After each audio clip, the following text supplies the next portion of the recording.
नमस्कार दोस्तों, एक बार हम फिर से हाजिर हैं एक अच्छी सी क्लास लेके। पिछली क्लास आशा करता हूँ कि आपको समझ आई होगी। अगर कुछ चीज़ें उसमें रह गई हैं तो मुझे आप बता दें, मैं उन चीज़ों को बता दूंगा।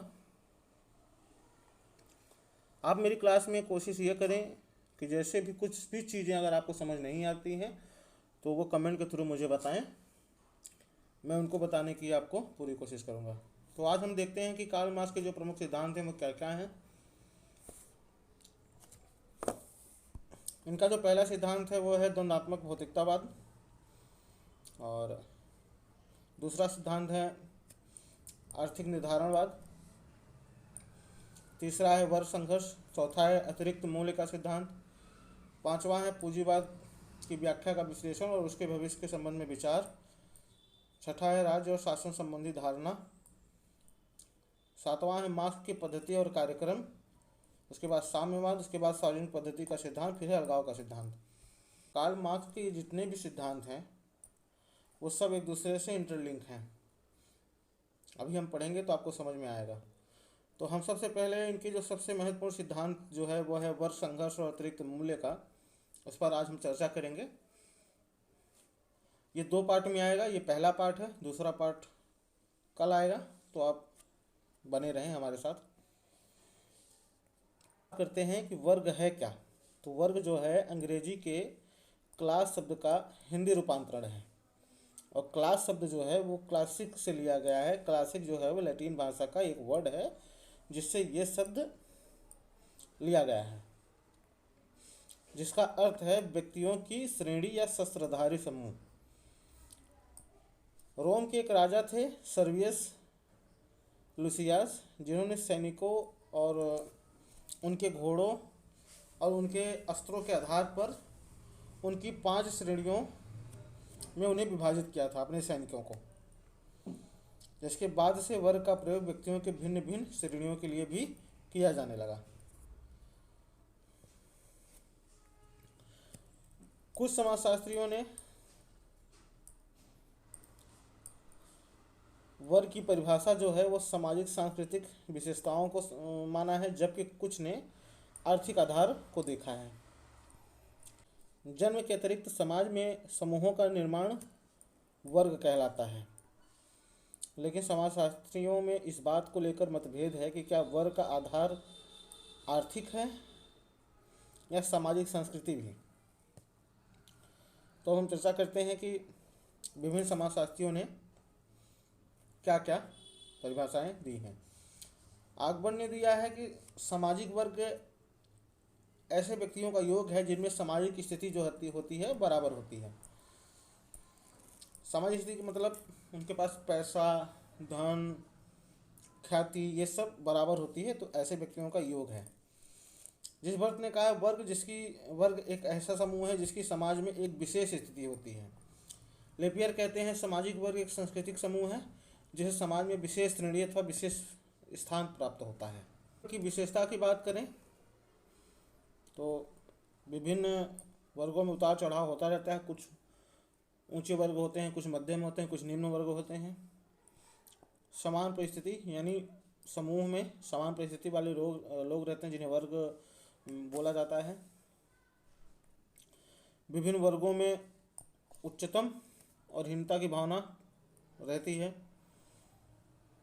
उसके बाद जो वर्ग चेतना है प्रत्येक वर्ग में पाई जाती है। प्रत्येक वर्ग में लोगों में सामाजिक प्रतिष्ठा जो है एक दूसरे से अलग अलग रहती है, और जो सामाजिक संबंध है अपने वर्गों तक सीमित रहते हैं। मुक्त द्वार मतलब खुली व्यवस्था होती है, जाति व्यवस्था की तरह बंद व्यवस्था नहीं होती है। ये मैं ऐसा क्यों बोल रहा हूँ ये आपको आगे समझ में आएगा, लेकिन यहाँ पर मैं थोड़ा सा बता दूँ कि जो जाति है वो जन्म से प्राप्त होती है, लेकिन आप वर्ग के सदस्य मेहनत से या अर्जित कर सकते हैं, लेकिन जो जाति है वो आप अर्जित नहीं कर सकते, वो जन्म से आपको प्राप्त होती है। एक वर्ग की एक महत्वपूर्ण विशेषता होती है जो उसे अन्य वर्ग से अलग बनाती है। इसमें जन्म का महत्व न के बराबर है। स्थिरता इसमें नहीं होती है। वर्ग में व्यक्ति आते जाते रहते हैं। कभी कोई व्यक्ति बहुत अमीर हुआ, उसके बाद कुछ दिक्कत आई उसके कारोबार में तो वो कम अमीर हो गया। उसके बाद उपवर्ग की बात चर्चा होती है तो हर एक वर्ग में उपवर्ग होता है। जैसे मध्यम वर्ग में मध्यम उच्च वर्ग, मध्यम निम्न वर्ग, इस टाइप के।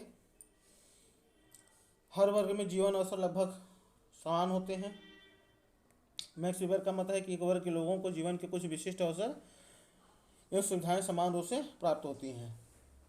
मजदूरी करने के अवसर गरीब वर्ग को तथा उद्योग धंधे खोलने का अवसर उच्च वर्ग को मिलता है।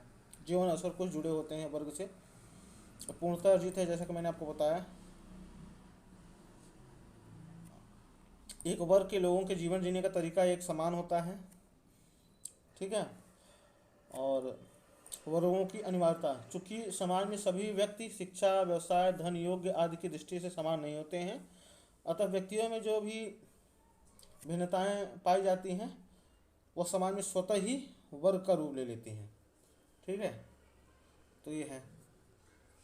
अब हम देखते हैं कि वर्ग के बारे में मार्क्स के क्या विचार हैं। मार्क्स वर्ग को आर्थिक दृष्टि से देखते हैं और कहते हैं कि सामाजिक वर्ग ऐतिहासिक परिवर्तन की इकाइयां तथा आर्थिक व्यवस्था द्वारा समाज में निर्मित श्रेणियां दोनों ही हैं। एक अन्य स्थान पर मार्क्स लिखते हैं कि इतिहास में जितना भी सामाजिक व्यवस्थाएं रही हैं उनमें संपत्ति का वितरण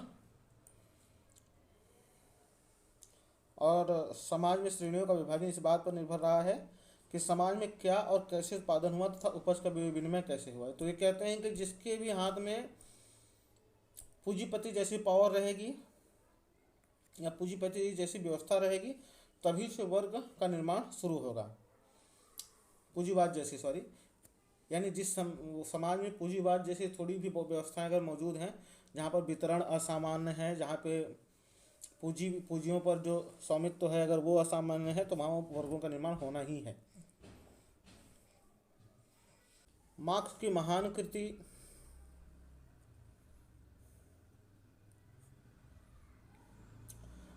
दास कैपिटल के तीसरे खंड, जिसका शीर्षक है सामाजिक वर्ग, आप देख सकते हैं। सामाजिक वर्ग में मार्क्स ने 3 वर्गों का उल्लेख किया है जो आय के 3 स्रोतों से संबंध है। साधारण श्रम शक्ति के स्वामी, पूंजी के स्वामी और जिसको भूस्वामी भी कह सकते हैं, उसके बाद मजदूर।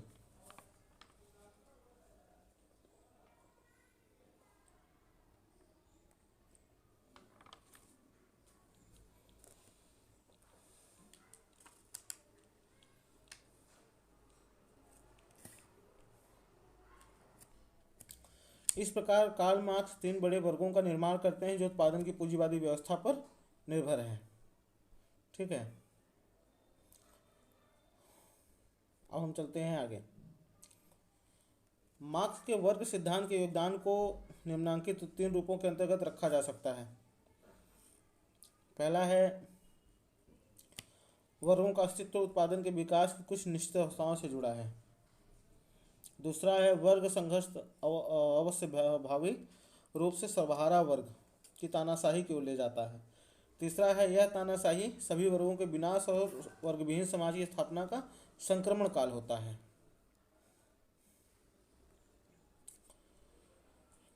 मार्क्स के एक वर्ग संबंधी विचारों से रेमंड एरन ने निष्कर्ष निकाला है। तो वो निष्कर्ष क्या है? सामाजिक वर्ग वह है जो उत्पादन की प्रक्रिया में एक निश्चित स्थान रखता है। उत्पादन प्रणाली में इस स्थान के 2 अर्थ हैं, उत्पादन की तकनीकी प्रक्रिया वैधानिक और दूसरी है वैधानिक प्रक्रिया। तो जो ये तकनीकी प्रक्रिया है इसके ऊपर वैधानिक प्रक्रिया थोपी जाती है, क्योंकि पूंजीपति जो कि उत्पादन के साधनों का स्वामी होता है, श्रमिकों का संगठन करता भी होता है, वही तकनीकी प्रक्रिया का स्वामी भी होता है तथा अपनी वैधानिक स्थिति के कारण उत्पादकों के अतिरिक्त मूल्य को भी वही प्राप्त करता है। दूसरी है पूंजीवाद के विकास के साथ वर्ग संबंध भी सरल होते हैं। वास्तव में जब आय के केवल 2 स्रोत श्रम एवं लाभ होते हैं तो समाज में केवल 2 ही बड़े वर्ग रह जाते हैं, श्रम शक्ति के मालिक वर्ग तथा पूंजीपति वर्ग। ठीक है, अब चलते हैं आगे। मार्क्स की पुस्तक है जर्मनी में क्रांति प्रतिक्रांति।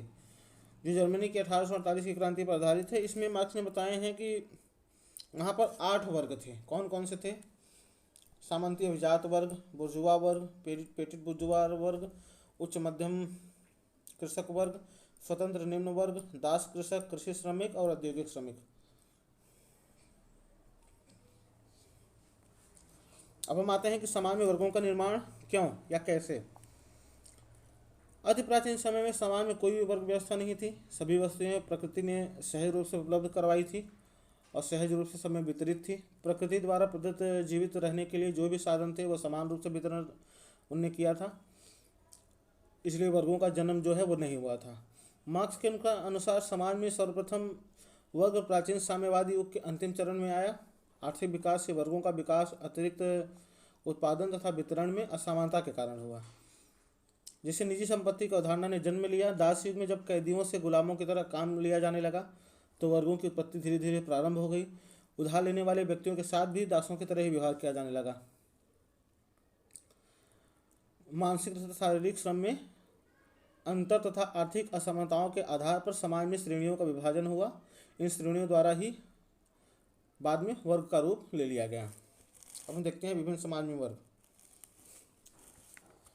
पहले देखेंगे कि आदिम साम्यवादी समाज में वर्ग कैसा था। तो आदिम साम्यवादी समाज में जो वर्ग था वो न के बराबर था, क्योंकि मार्क्स इसे इतिहास का प्रथम युग मानते हैं। इस युग में गोत्र पर आधारित कबीले और समुदाय थे। एक गोत्र, कबीले एक भू क्षेत्र और भाषा के को मानने वाले थे। उत्पादन के साधनों पर किसी व्यक्ति विशेष का नहीं बल्कि पूरे समाज या पूरे कबीले का स्वामित्व होता था। उत्पादन और वितरण का साम्यवादी तरकीब है वो चलती थी। सब लोग मिलकर उत्पादन का कार्य करते थे और समान रूप से सब में चीज़ों को दिया जाता था। व्यक्तिगत अधिकार के अभाव के कारण न तो कोई किसी का शोषण करता था और न ही कोई वर्ग थी। समाज में श्रम विभाजन लिंग भेद के आधार पर था, इसलिए स्त्री और पुरुष भिन्न भिन्न कार्यों को संपन्न करते थे। इसी प्रकार से आयु भेद के आधार पर भी बालक, युवा और वृद्धों में भी श्रम विभाजन था। कुल मिलाकर यहाँ पर ये कह सकते हैं कि यहाँ पे वर्ग अनुपस्थित थे।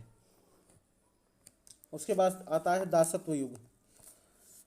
तो धीरे धीरे भौतिक परिस्थितियों में परिवर्तन हुआ और दास मूलक समाज की स्थापना हुई। इस युग में जो है मनुष्य ने कृषि कार्य करना, पशुपालन करना, दस्तकारी करना ये सब सीख चुका था। समाज में निजी संपत्ति के विचारों का उदय हुआ था और श्रम विभाजन भी पनपने लगा। यह युग अपने पूर्व युग से बिल्कुल भिन्न था, क्योंकि सामाजिक उत्पादन के साधनों पर सामूहिक जो स्वामित्व था उसके स्थान पर व्यक्तिगत स्वामित्व का स्थान धीरे धीरे होने लगा। उत्पादन के साधनों जैसे भूमि, श्रम, औजार, पशुओं, बीजों आदि पर समुदाय के कुछ लोगों का ही स्वामित्व था। इनका अपना एक वर्ग बन गया था जिसे दास स्वामी कह सकते हैं। दूसरी ओर कुछ ऐसे लोग थे जिनके पास उत्पादन के साधन जैसे भूमि, पशु, औजार, उनके पास केवल व्यक्तिगत उपभोग की कुछ चीज़ें ही होती थी। उन्हें समाज के संपन्न वर्ग ने अपना दास बनाया और उन्हें बलपूर्वक अपने काम में लिया। धीरे धीरे इस वर्ग ने, जो कि बहुत स्वामित्व रखता था, उसने दासों को खरीदने की क्षमता विकसित की। यही वर्ग उत्पादन कार्य का संगठन करता भी बना। दासों द्वारा उत्पादित अतिरिक्त वस्तुएं भी इस वर्ग की संपत्ति का मुख्य स्रोत बनी। इस समाज ने पूर्व समाज की अपेक्षा बहुत आर्थिक उन्नति की, नगरों का विकास किया। इस युग में व्यापार भी बहुत बढ़ा और लोहे के औजार भी बनाए जाने लगे। धीरे धीरे सेनाएं खड़ी होने लगी। विलासिता की वस्तुओं का निर्माण भी हुआ और इस प्रकार इस युग में दास और मालिक दो वर्गों का उदय हुआ। फिर आता है सामंती समाज। सामंती समाज में भी दो वर्ग थे, एक तरफ सामंत, दूसरी तरफ अर्ध किसान। सामंतों के पास उत्पादन के साधन और विशेष भूमि थी। यही लोग सत्ताधारी भी थे। अर्धदास जो किसान थे वो सामंतों के अधीन थे और उनकी खेती में ही वो काम करते थे। यद्यपि इनकी स्थिति पूर्ण रूप से दासों जैसी नहीं थी, किंतु इन पर अनेक प्रकार के प्रतिबंध थे। भूस्वामी सामंत ही अर्धदास किसानों के श्रम के संगठन करता थे और उनके द्वारा उत्पादित अतिरिक्त वस्तुओं का अधिकांश भाग वे स्वयं ले जाते थे। अर्धदास जो किसान थे सामंतों के यहाँ खेती करते थे, उनके घरों पर काम करते थे। युद्ध के समय उनकी सेनाओं में सिपाही का काम भी करते थे। इस युग में निजी संपत्ति की धारणा प्रबल हुई। सामंतों के द्वारा किसानों का शोषण भी जो है होता रहा। इन दो वर्गों में संघर्ष पूर्व समाज की तुलना में अधिक स्पष्ट था। फिर आया पूंजीवादी समाज।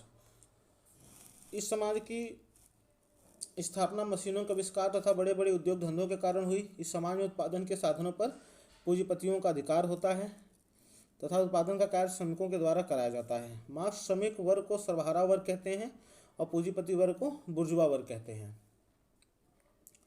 सर्वहारा वर्ग पूंजीपति वर्ग का विरोधी होता है, किंतु साथ ही उसकी एक अवश्य शर्त भी होती है।